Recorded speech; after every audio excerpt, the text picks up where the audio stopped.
एवं धर्म प्रेमी सज्जनों,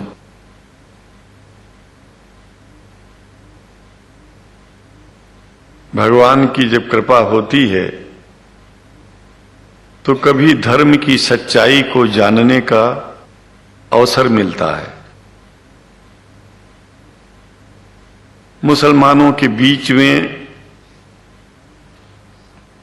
लगातार कई वर्षों से हम जा रहे हैं और भारतवर्ष में एक नई प्रथा का प्रारंभ किया मैंने कि जब जगत गुरु शंकराचार्य भी मुसलमानों के बीच में जाकर के उनके प्रेम को समझ सके और इस्लाम की सच्चाई को जान करके इस्लाम को सारी दुनिया में एक इंसानियत का सबसे बड़ा पाठ सिखाने वाला धर्म मानने के लिए लोगों को समझावे।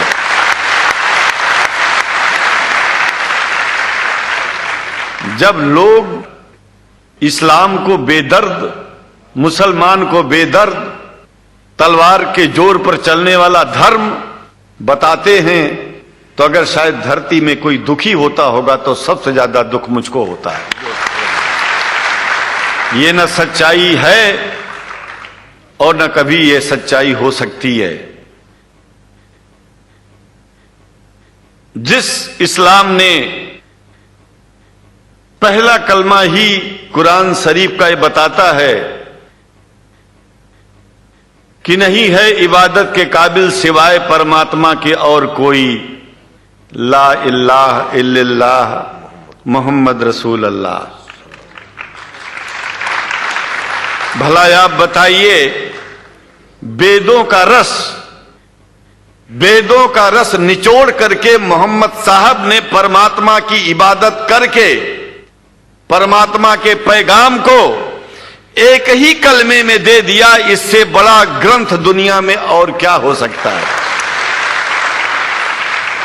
अगर कुरान के पहले कलमे को ही पढ़ करके हिंदू अपने धर्म का पालन करना चाहे तो उससे बड़ा धर्मात्मा शायद कोई नहीं होगा। कुरान को हमने गहराइयों में जा करके तो नहीं अनुभव किया, लेकिन कुरान के मानने वालों के हृदय की गहराइयों में जाके देखा कि अगर इस्लाम को पूरी दुनिया अगर स्वीकार कर ले तो इसमें कोई बुराई नहीं है। इस्लाम परमात्मा के द्वारा बताया गया सिद्धांत है। इस्लाम किसी व्यक्ति का अपना नियम नहीं है, अपना सिद्धांत नहीं है। कुछ लोग भेदभाव पैदा करने के लिए इस धरती पर मुसलमानों को बेदर्द कह देते हैं, इस्लाम को बुरा कह देते हैं। मैं कहता हूं उनसे बुरा इस दुनिया में कोई नहीं है। वो शैतान के बच्चे हैं, खुदा के बच्चे नहीं हैं। क्योंकि जहां तक मेरी अपनी पहुंच है, हमने वेदों को पढ़ा, पुराण को पढ़ा, शास्त्रों को, हिंदू धर्म ग्रंथों को पढ़ा। उसके बाद में मुसलमानों के बीच में जाना शुरू किया। हमने मुसलमानों से हाथ मिलाया तो हमारा विरोध किया गया। ये अंडा खाने वालों से हाथ मिलाते हैं, शंकराचार्य कैसे हैं? अरे हमने कहा कि तुम्हारी समझ में नहीं आ रहा है। वो 5 बार इबादत कर लेते हैं खुदा की, तुम घास खाते हो और एक बार भी इबादत नहीं करते हो, तो तुमसे बड़ा अधर्मी दुनिया में कौन है? तुम अपने अधर्म को देखो। किसी के पवित्रता के सिद्धांतों का विरोध करना पहला अधर्म है। आप क्या खाते हैं, कैसे रहते हैं, अगर हमें आप दुखी नहीं करते हैं तो आपसे बड़ा इंसान दुनिया में कोई नहीं है। हम घास खाएं और आपके दिल को चोट पहुंचाएं तो हमसे बड़ा अधर्मी कोई नहीं है दुनिया में।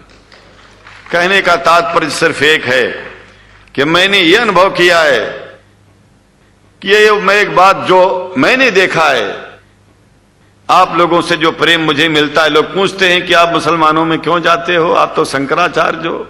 हमने कहा कि भाई मुसलमानों से पूछो कि हमसे इतना प्रेम क्यों करते हैं। वो हमसे जो प्रेम करेगा हम तो जाएंगे।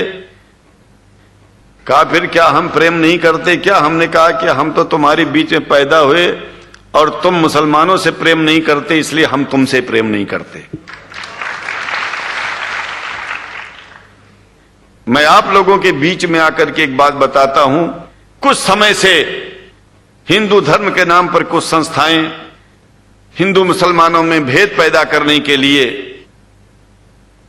कुछ ऐसा कार्य किया जिसकी वजह से आम हिंदू, सीधा साधा हिंदू बेचारा जान ही नहीं पाता है इस्लाम क्या है और सनातन धर्म क्या है। सनातन धर्म और इस्लाम में कोई भेद नहीं है और हिंदू धर्म तो कोई धर्म ही नहीं है। सनातन धर्म धर्म है और शायद जो संस्कृत का सनातन शब्द है, अगर किसी भाषा में उसको इस्लाम कहा जाए तो कोई बुरी बात नहीं है। इस्लाम और सनातन में कोई भेद नहीं है, क्योंकि परमात्मा एक है, परमात्मा सबका है। यह संदेश ऋषियों मुनियों ने दिया और यही संदेश, परमात्मा का भेजा हुआ संदेश, स्वयं हमारे मोहम्मद साहब ने इस पैगाम को हमको दिया। तो हम भेदभाव क्यों करें?